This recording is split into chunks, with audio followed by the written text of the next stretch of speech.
যাত্ৰীৰ জীৱনক লৈ লৰা ধেমালি একাংশ বাছ মালিকৰ চৰম উদ্ধতলি তথা ময়মতালিৰে নথিপত্ৰ নথকাকৈ চলাই আহিছে বাহন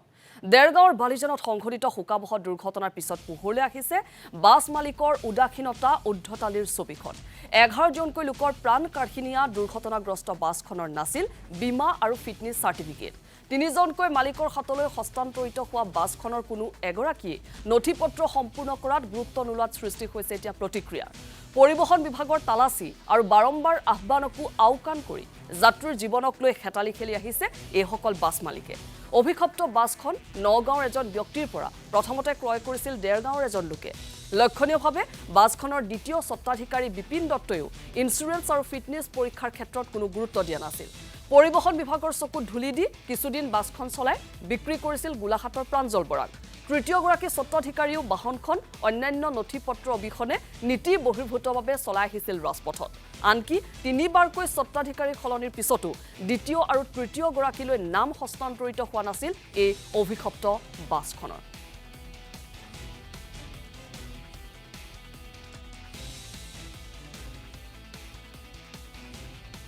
তাহলে মোৰ ব্ৰেইন টিউমাৰ হৈছিলে সেইকাৰণে গাড়ীখন আনি পেলাই বহুৱাই থ'ম হয় ক'ৰ পৰা লৈছিলে মই নগাঁৱৰ নৱজ্যোতি ভাৰদ্বাজৰ পৰা লৈছিলোঁ লৈ পেলাই 18 চনৰ ডিচেম্বৰ লৈছোঁ লোৱাৰ পিছত গাড়ীখন চলাবলৈ তাৰমানে মোৰ অসুখ হ'ল মই অপাৰেশ্যন কৰালোঁ ব্ৰেইন টিউমাৰৰ সেইকাৰণে ল'ৰাই বহি আছিলে ল'ৰা সৰু হৈ আছিলে সেইকাৰণে গাড়ীখন বহি থাকোঁতে মই পূৰা ইঞ্চুৰেঞ্চ চব কৰি ৰাখিছিলোঁ তাৰপিছত যেতিয়া মোৰ বেছি অৱস্থা বেয়া হ'ল তেতিয়া মই গাড়ীখন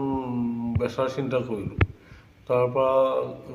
গোলাঘাট বাছ ষ্টেণ্ডৰ হাছিম বুলি মানুহ এজন আছে সেইজনে মোক ক'লেহি যে গাড়ীখন বেচে বোলে আমাৰ প্ৰাঞ্জল বৰা বুলি এজনে লয়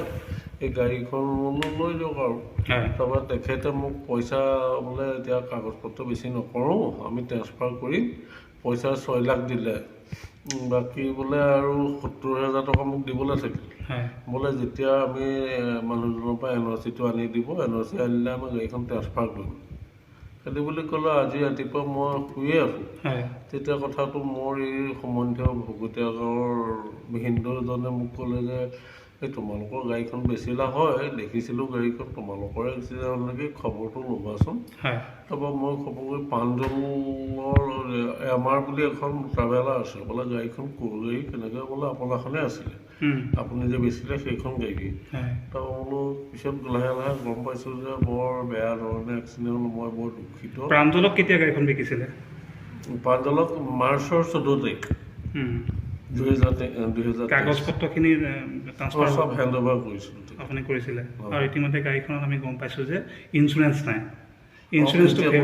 মই তেতিয়া মোৰ সেই সময়ত ইঞ্চুৰেঞ্চ চব এটা কপি মোৰ ওচৰত এতিয়াও মই অফিচত মই দেৰগাঁৱতে কৰোঁ অৰিয়েণ্টৰ ইঞ্চুৰেঞ্চ আছে নহয় তাতে মই যিকেইদিন মোৰ ওচৰত আছিলে মই ইঞ্চুৰেঞ্চ পূৰা কাম মই নিজে ঠিক কৰি ৰাখিছিলোঁ যেতিয়া মই যেতিয়া দিছোঁ তেতিয়াও ঠিক কৰি ৰাখিছোঁ গাড়ী বহুৱাই থৈছোঁ যদিও মই ঠিক কৰিয়ে ৰাখিছিলোঁ তেতিয়া গাড়ীখন মই বিকিবলৈ বাধ্য হ'লোঁ যে চলাব কাৰণে এতিয়া মোৰ অসুখীয়া তাৰপৰা যেতিয়া দিলোঁ তেখেতে পিছত ইঞ্চুৰেঞ্চ কৰিলে নকৰিলে মই সেইটো তাৰমানে মোৰ জ্ঞাত নহয় কিন্তু গাড়ীখন আপোনাৰ নামতে আছে বৰ্তমান যিটো ট্ৰান্সফাৰ নহয় তেখেতৰ নামত আছে কৰিলে কাগজপত্ৰ নগাঁৱৰ নামতে আছে নগাঁৱৰ নামতে আছে ফাৰ্ষ্ট পাৰ্টি যিজন তেখেতৰ নামতে আছে